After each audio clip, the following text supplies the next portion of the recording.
Welcome to E to the Power of Three, a podcast of Bridging the Gap, where our mission is to encourage, equip, and empower every woman on her faith journey with Jesus Christ.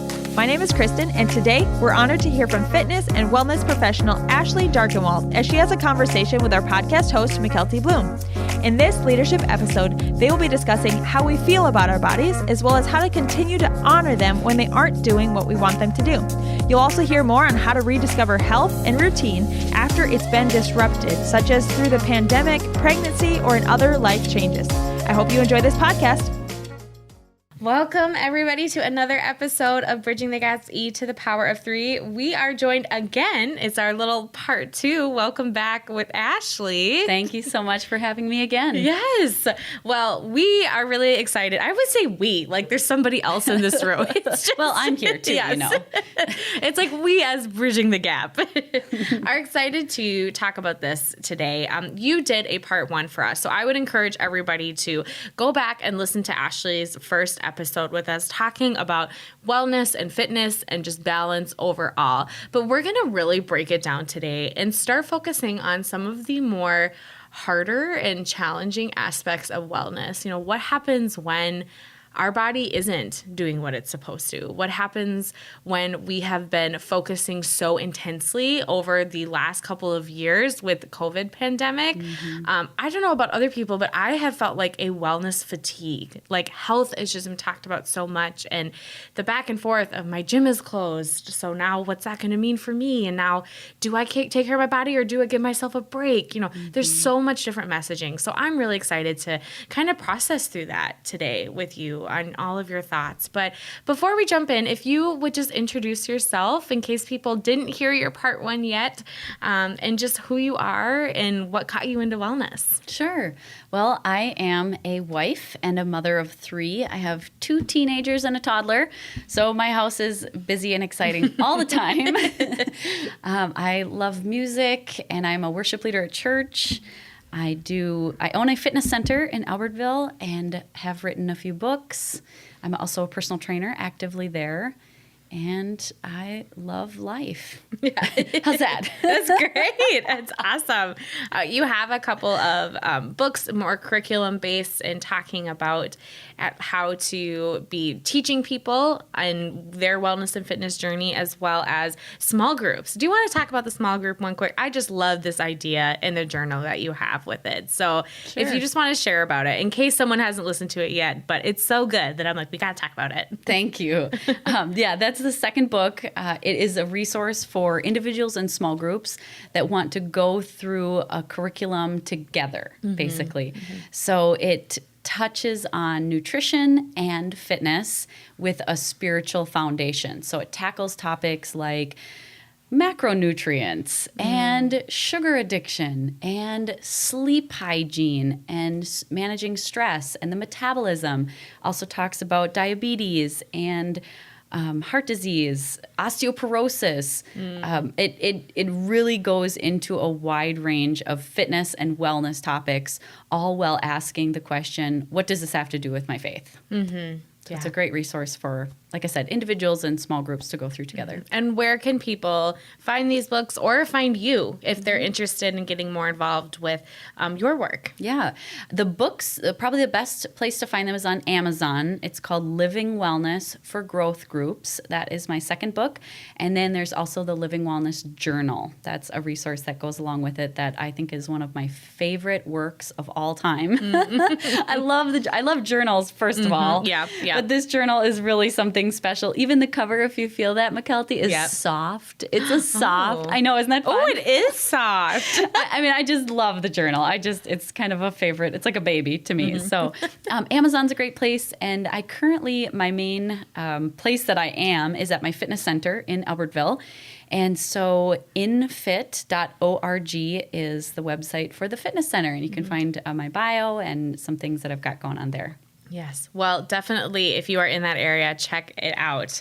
But let's jump into today. I Want to start us off just kind of reflecting on this last year. So when this was recorded, it's 2021 in June. So we're just kind of coming out of this year of COVID, which took everybody by surprise. I'm sure people are like, oh, are we still talking about this? But I think we're going to be talking about it for a long time, and just the after effects of people physically and mentally, and everybody all over social media, the news, this huge conversation on health and making sure that we're all staying healthy and well. But then we have restaurants are closed. We have grocery stores that, sometimes they weren't having all the food supply if you're living in more of a rural area. We have people that aren't able to do their normal fitness routine because of X, Y, and Z. And that's a lot. Yeah. And so now that we're coming out of this, things are open again, we're going back into our routine. How do we do that? What does that practically look like for us in our body and in our mind? Because we're kind of all a little bit of exhausted. So I would just love to hear your reflections on that time and just your thoughts about moving forward. Well, anytime there's a catastrophic change like there has been in 2020, I mean, you talk about my gym was closed for 5 months out of 2020, and that affected my team. It affected everybody. It affected our clients too. Everybody had to find a new way of doing things. But what it gives us is this huge opportunity to reinvent ourselves.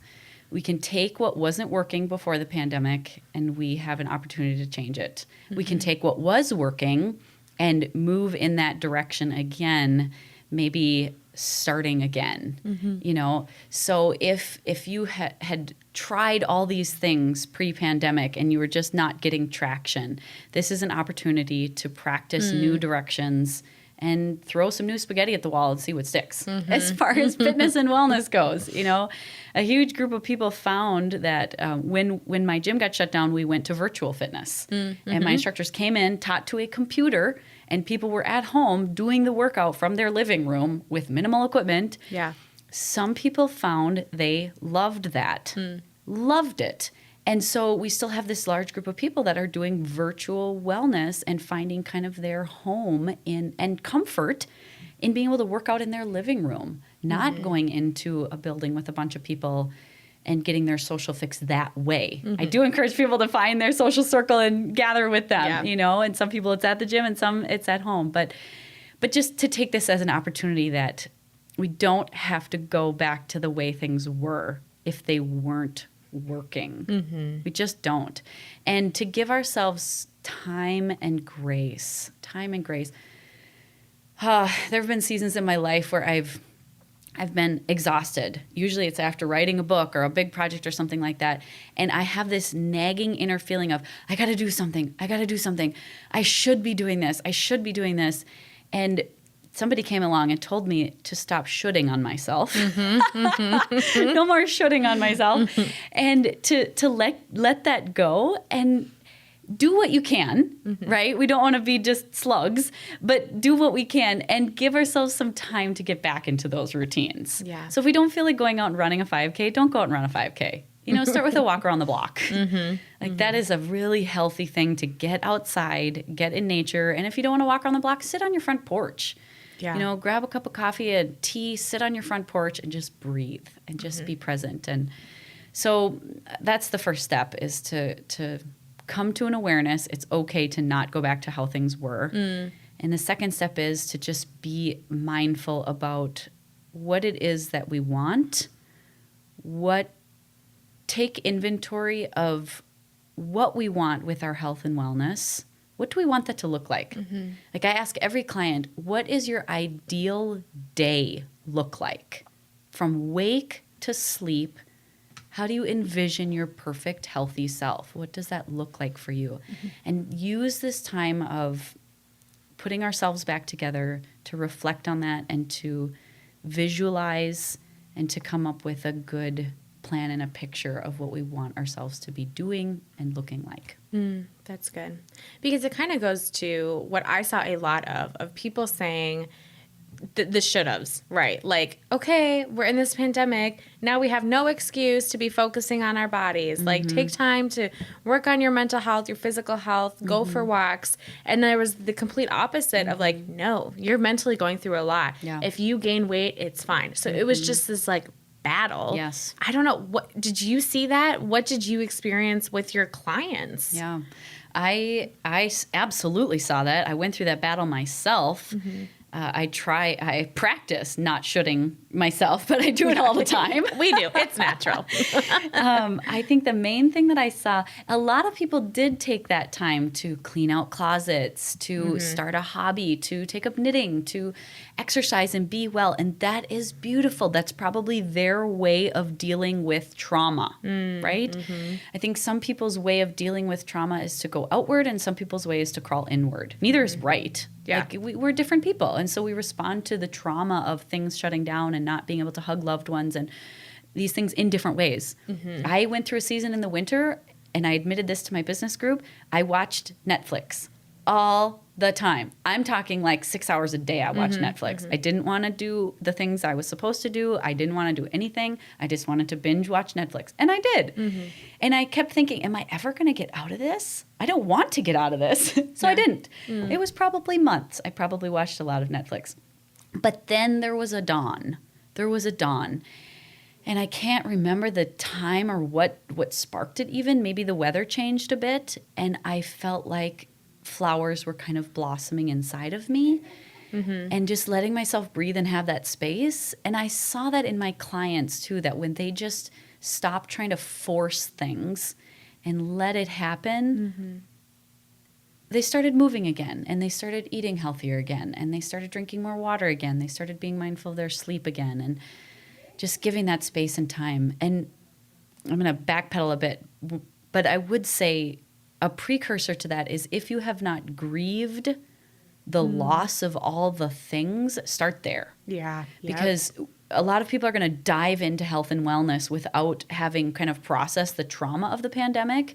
And then we're going to get stuck because we haven't actually grieved all the things that we lost during that time. So yes, are we talking about it again? Yes. If you've already gone through that kind of trauma healing process, then move on. But if you haven't, take some time to grieve and then work through your stuff and then dive into the health and wellness. Yeah. Because it's going to be a lot more successful journey having ripped the Band-Aids off of some of these things and grieved than to just try to dive in without going there. Yeah.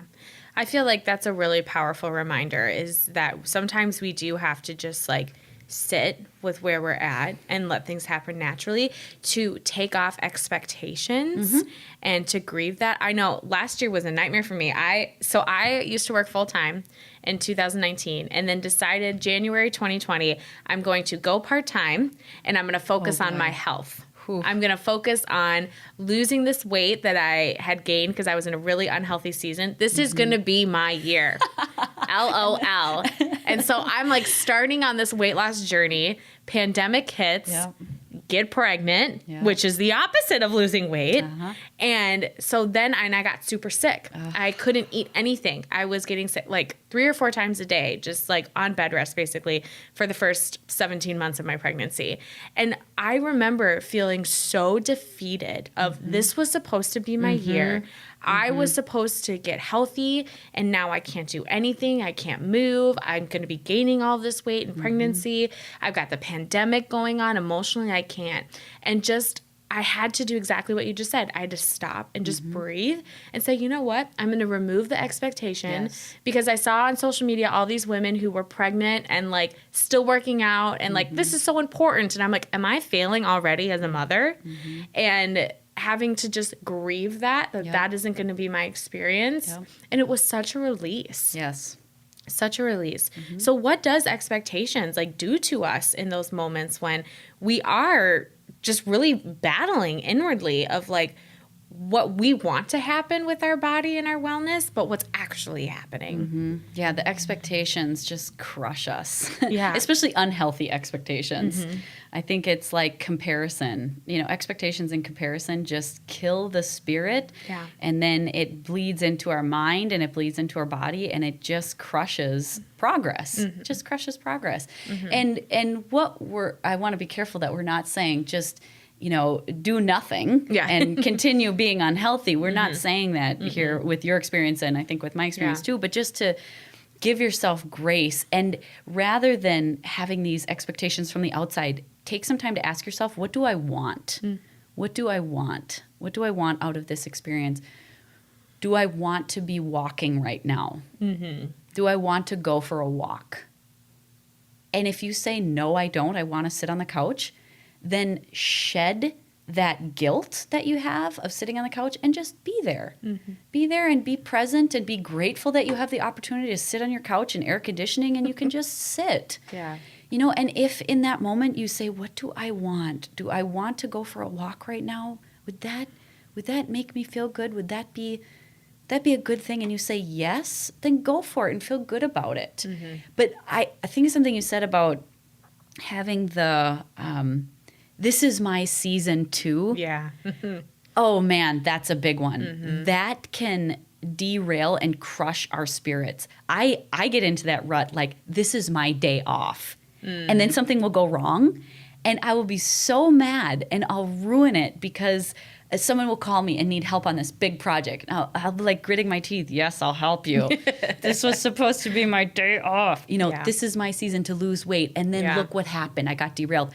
How we deal with those, this was supposed to be can make or break us. Yeah. Can make or break us. And those, you talk about trusting God and and being okay with the situation and talking about God is in control. That's when we're in the fire. Yeah. That's when we're in the fire. It's not when everything's going well and we get to relax on our day off or we get to go through that weight loss journey or whatever. It's in those moments the control is ripped out of our hands. Right. And that's when we really get to say, where do I really place my trust? Yeah. So how do we celebrate our body then when it's not doing what we want? How do we continue to see our body as a temple? We talked about that in our first episode together, seeing what biblically is or how we're supposed to take care of our body and seeing it that way. How do we treat our body as a temple, but be accepting our body for what it's doing, even if that's not what we want it to be doing? Great question. I would say for people who have kids, think about if their child came to them, like my teenager. If my teenager came to me and said, I hate my body. It's a mess. It's not where I want it to be. I've got this extra weight. Your heart would break as a parent. My heart would just break. As a parent, I would want to cry and sob and say, you're perfect. You are beautiful and you're perfect and you're a work of art and you're in progress. We're all in progress. If we can learn to look at our bodies like we would look at our children or our best friend or our parent or somebody we love so deeply and say, this is my body. How can I look at my body and love myself like I would love my child? That's where we're going to make progress. And that's where I personally always have to come back to. And I'm reminded of it when I hear my kids say things about their bodies that make me really sad. Yeah. And I'm reminded, hello, I'm holding up a mirror. I do the same thing. And I imagine that crushes God's heart too. Yeah. Because we are God's children. And so when we're looking and talking about our bodies in these unhealthy ways, I just think I would imagine it makes God sad. And what we talked about in the first episode with this issue is that our bodies are a gift. And so rather than taking this approach that's so legalistic and rigorous and prison-like, we get to treat our bodies like a gift and we get to steward them to the best of our ability. Not putting ourselves in prisons, not putting these crazy expectations, but doing the best we can with what we have and the resources that we have too. So I just think we have this beautiful opportunity to live life well, and it's only to our benefit. Eating broccoli and drinking water is not to punish us. Yeah. And we feel good. Yeah. And then we can do fun things. And so, it's a mindset too of like, this is not a punishment to live well. It really is a gift. It really is a privilege to live well. And so just that recognizing unhealthy mind patterns and untruths, and getting into those positive affirmations are a big part of turning our ship around and just re-angling our ship. Yeah. And I think it goes a lot to say too, like when you take those moments to repent and say like, oh, I'm sorry. Like, and you could be saying, I'm sorry to God. You could be saying sorry to yourself, because if you said that to a friend, you would be saying sorry. Like, I should not have said that about your body. I should not have been. Yeah. So taking that moment to like just repent and say, man, I'm sorry. You know, I might slowly be learning. Or if you say something unhealthy about yourself around your kids, showing them like, hey, you know, mom shouldn't have said that. Dad shouldn't have said that about our bodies. We want to make sure that we're honoring our bodies and treating them well. I think that could be a great step, and just slowly, like you said, moving the ship around. Yep. Yeah. I'm losing my thought of what I wanted to say there. Happens to the best of us. It's gone. Maybe it'll come back in. But I had something good there. It'll come back. It'll come back. So diving then... I remembered. Go. Yes, go. I remembered. Okay, I think the word repent actually means turn around.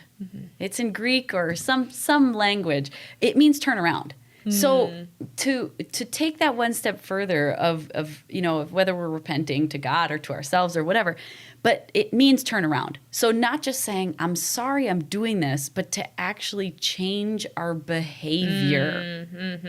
To not say, I'm sorry I'm treating my body so badly, and then to the next day go and say, my lovies, my love handles, my, you know, and to my back fat and all these things that we talk about our body in such a negative way, but to actually catch ourselves. We're going to say it, you know, we're going to say those things, but to catch ourselves and say, you know, that's not actually what I meant. I really am grateful for my body. I've got these legs that carry me around, or I've got these arms that can hold my children, and I'm really grateful for those things. Yeah. You know, to look at the assets that we have, even if it's not perfect and even if it's not where we want to be, but to be grateful for the things that we have and to be reminding ourselves of those things is just so important. And I think that, you know, we talk a lot about, you know, society and diet culture and body shaming and that aspect, but I do think that's something I have been really grateful for and impressed by with social media, is that we are starting to turn that around and to try and promote just honoring our body, especially in like postpartum bodies, where it's so easy to quickly be like, how do I get my body back? Yeah. But thinking of it as, you know what, the zebra looking stomach I have of stretch marks is a reminder that like, look what I carried, like look what my body did, or looking back and being like, you know what, even just stretch marks from not postpartum and seeing those gone, being like, man, like I worked hard. I'm stronger now. And I think society is doing better to just be focusing on that and trying to point us back to, hey, let's be honoring of that piece. Yeah, I agree. I think we've made a lot of progress in the magazine culture that used to Photoshop everything beyond what was even, you know, realistic looking. There's still a ton of that, but I think there's also a movement saying, let's also look at what regular bodies look like. There can be that balance there. So let's dive deeper into this idea of still trying to honor and take care of our body when things aren't going the way we want. And, you know, yes, we instantly might think of like, okay, weight loss.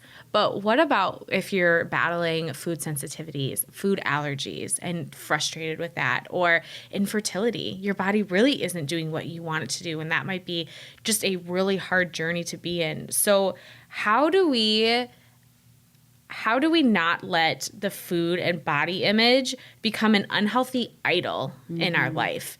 Because I was just talking with a friend who is going through this food sensitivity elimination piece, and another friend who is battling through infertility and saying, like, all I can think about now is what I shouldn't be eating and what I should be eating, or how much I should be working out or shouldn't be. And it's just become this idol in my life, and it's all consuming. How do we find that balance? Yeah.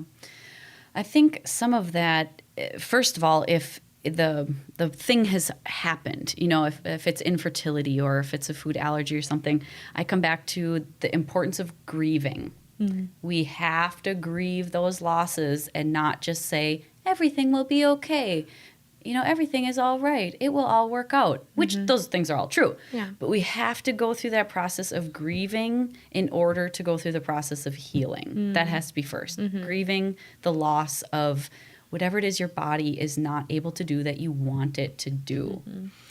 The second part of that is, I think there's two more parts, but the second part is to recognize all of the things that your body can do and maybe find a new passion. Use it as an opportunity. I think of a client who went through something very similar, had terrible food sensitivities, and felt like she's now trapped. Like literally she could eat protein and vegetables. That's it. She was allergic to everything else. And so she got into mountain climbing. No. Of all things, Yeah. I don't even remember how she got into it. Somebody invited her to do this little 3-day mountain hiking. And she said yes to it. And she got into finding this passion of mountain hiking. And she's done trips now around the country, and she's going to start doing trips around the world. That it was like God opened this door of, one door felt like for her it closed, food. Really being able to freely and fully enjoy food and all of its wonderfulness. And this another door was opened that thankfully she was open to seeing, and she got into this new thing that kind of took her out of that wallowing in the loss of being able to eat all the foods. That's a loss. And so I would say to be open-minded, be curious about what is out there for me. I've lost this thing. I'm not able to do, my body is not able to do this thing, but what else is out there that I could possibly find as a passion? And just being open to that, because I think God will throw things into our laps. Yeah. If we're open to that. Yeah. If we can, my dad is always the one I call him when I'm in a pity party. And he said, okay, take your time down there and then climb out. Climb out as quickly as you can. Climb out quickly, because when we stay there, that's when we get ourselves into trouble. Scripture is really clear that when we wallow in self-pity, that's a dangerous place to stay. Yeah. We got to get out of that, and then we've got to appreciate. And then the third part is to focus on all the things that we can do, all the things we can eat. There are so many resources for people who have gone through traumatic things, from cancer, infertility, food allergies, ADHD, all these things that are connected to physical issues. There are resources out there that can help life to be as wonderful as it can be if we'll put in that time to heal some of these systems and get them the best they can be. Yeah. Sometimes we don't get that 100% healing breakthrough. Most oftentimes we don't get that. But life can be really wonderful if we do a little bit of discovery and finding those ways to live with what we have and thrive. Yeah. Thrive with what we have. Yeah. And I have two thoughts from that too. I think one, you have to acknowledge, just like we were talking about earlier, the season of things. Because seasons can be hard, because if they don't go the way we want, they can be disappointing. Yep. But also, I love a season. Like, I value that, okay, this is just going to be a season. I remember in my personal journey, so I was diagnosed with an eating disorder, and then at the same time, a month later, after I'm now hearing from an eating disorder, going to counseling, they're saying, don't restrict, like take away good food, bad food mentality. A month later, I have a list in my hand of here's all the things now you can't eat because of food sensitivities. It was like I could eat, say, like lettuce and protein. Yeah. It was, you can't have corn, gluten, dairy, don't eat sugar, don't have nuts or soy. Soy's in everything. Yeah. And I just remember so vividly sitting there holding this letter, just bawling. Yeah. And I'm sure there's people listening that can relate of this frustration of, well, what am I supposed to do? You hear competing things, and reminding myself, it's a season. Yeah. We figure it out step by step in a season. And then the second piece of that is getting help, your accountability, finding people that are willing to walk alongside you. Do you find that people are more successful when they are walking alongside with other people? Completely. And that person doesn't even have to be a real person. I mean, that sounds weird. Is this where our imaginary friends come back? Well, 2020, what? No. I'm thinking of my sister who has Hashimoto's thyroiditis. And so she cannot have a million foods. She had to grieve through that journey. She found web blogs. Oh my goodness, my brain's starting to mush. She found blogs and authors and podcast speakers and all sorts of people that have been going through the same things she is, authors, cookbooks. And basically, like you said, she kind of walked alongside them and felt like she was part of their journey. Now she's making things like no-mato sauce. No-mato sauce. It's pizza sauce made from beets. What? Because she can't have nightshades. She can't have tomatoes. So she's making pizza sauce from beets. Huh. It tastes mostly highly mediocrely amazing. You know? It's like, wow, this is really edible for a person who can't have tomatoes. So if you would have asked her 5 years ago about what this diagnosis means for her, it was like horrible and crushing. And that season was really sad. She felt like she totally had eating disorders because she couldn't eat anything and everything made her stomach hurt. And then, man, 5 years down the road, she's making all these amazing foods. She's got all these options she can have, and she's focusing on all the things she can have and can eat and finding these amazing desserts and everything. But that took time. That took time, and now she's in a new season. Her husband loves to cook, and he is a really good cook. So he makes all these crazy dishes from like 4 ingredients and lots of spices, you know? Yeah. And gosh, it's so fun to come into a new season, even walking through something so traumatic and still being in the midst of it. She's never going to get over the Hashimoto's disease. She will always have that, bar, a miracle from God. But she's just in a new season right now, and it's really encouraging that can happen. Yeah, because it goes back to what we said. First, you grieve it. Yeah. Like, I had to grieve it hardcore. Like, okay, this is now going to be my reality. You grieve it, you heal, you remember that this is a season, and then you figure out, okay, how do I get out of it? Who do I turn to for support? Yeah. There is such a community out there for people who have struggled with anything that we talked about, with the cancer or the eating disorder, allergies, infertility. When it comes to that nutrition piece, there really is such a community. Yeah. And it just takes one person to say, hey, this is what I'm struggling with too. Yeah. And that vulnerability. And to reach out and ask people you trust around you, because somebody knows somebody that knows that perfect blog that deals with every single thing you've been dealing with. Yeah. Mommy Potamus, I think, is one that my sister likes. Eating in Color is an Instagram account that my sister goes to a lot for kids who have a lot of food sensitivities. I think it's called Kids Eat in Color or something like similar like that. There's just so many resources right now and so many places you can find things. But do ask around so that you can find some things that are working for other people. Yeah, and be brave in it. Going back to what you said, our first instinct is fear. When we're about to step into something new, it's that fear. But just being brave and like, you know what? I'm going to find the people that can support me in this and be in prayer and find a faith community that will encourage me in this. So you talked about kids and how do you get kids excited about just like fitness and health, or just like your spouse? Like sometimes my husband could be like, nah, that's not for me. So like, how do you just get the whole family to be looking at wellness differently and excited about just healthy mind, healthy soul and spirit and body? You don't. That is so not what I thought you were going to say. Well, it's true. Oh my gosh.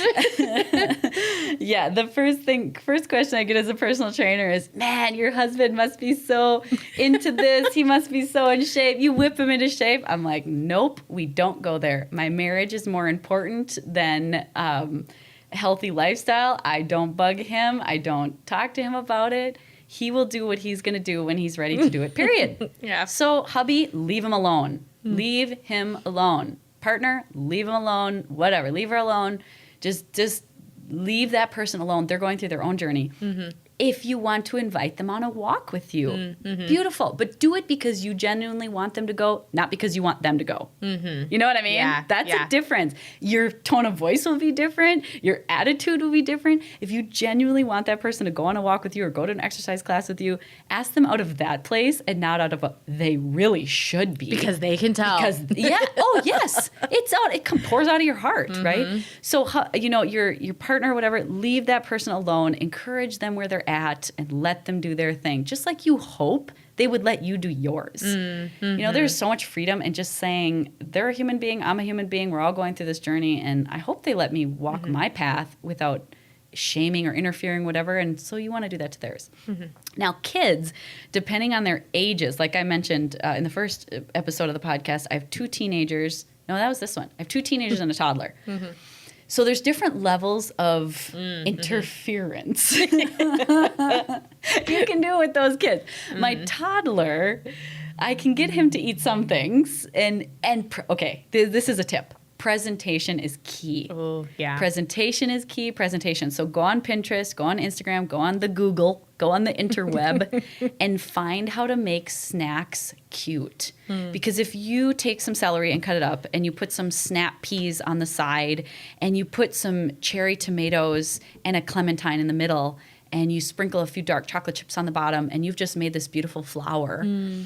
Man, they're going to love that. And they're going to pick at it and be curious about it, because presentation, we have eyes. And so if it pleases us visually, we're going to be more inclined to eat it. That's the first thing. Make it just a fun presentation.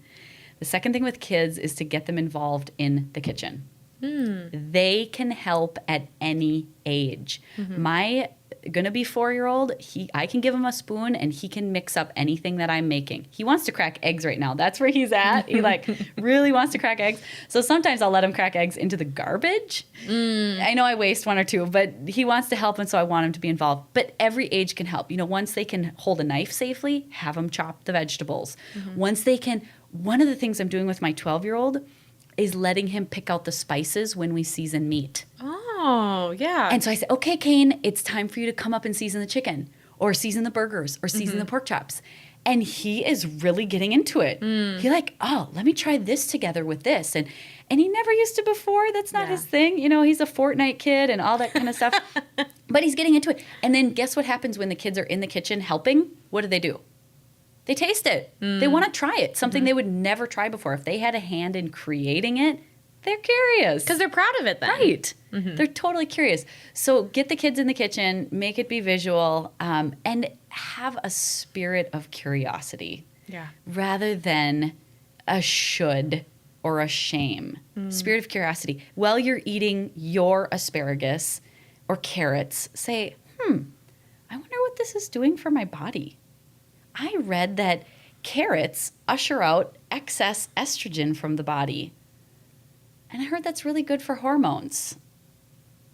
I wonder what else it's doing. I heard carrots are good for the eyes. I wonder what's in the carrots that heal the tissue in my eyes. That's so curious. And just have a conversation. Make it be something that is worth talking about versus, you got to eat your carrots. Yeah. Nobody, why? Yes.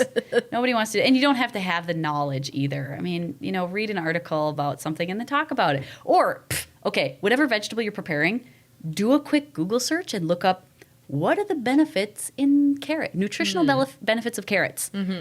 And talk about that at the dinner table. Or, so there's so many ways to make, it takes work and it takes mental effort. And some people at the last part of the day, if they're cooking or warming up a meal, it's exhausting to talk about it. But that's one of the things that I would say is so worth investing in your family, is to create a culture of curiosity around wellness. Yeah. It's worth it. Yes, we're all tired, but it's worth it when you can. Just make that be an effort, and it pays off. It pays off big time. Wow. So a lot of good insight and advice there. I'll have to take some of those tips and try them out at home. Yeah, it's just a learning, it's a practice. Like I said, some things work. Take the spaghetti, throw it against the wall, and some things fail miserably. Yeah. But it's just a practice. What works well for your family? You figure it out as you go. Well, I can't believe our time is already up. Wow. Again, this was so fun, so encouraging. Thank you for sharing that. And not even just the pieces of the actual, like, this is how you lose weight in fitness, but to be honest with, like, it's hard mentally. This stuff is draining mentally, and it's not always going to go the way we want it to. And to really just process that and grieve that and find that encouragement through others in the best way that we can, and knowing that your journey is going to look very different than someone else's. So thank you for sharing your wisdom and your encouragement with us today. And make sure, everybody, that you check out all of Ashley's stuff. I'm serious. This journal is soft. She is right. The journal It's very soft, yes. So check out, and we'll make sure to link to everything in the bio so that people can find you. But thank you again. Thanks so much for having me. Thank you for joining us for this leadership episode of E to the Power of 3. We were honored to hear from Ashley Darkenwald and McKelty Bloom on honoring our bodies and rediscovering health and routine after disruptions. Find more resources on our website at mnbtg.org, download the new Bridging the Gap app through your app store, and follow us at mnbtg on social media to stay up to date on more from Bridging the Gap. We look forward to being with you next time on E to the Power of 3.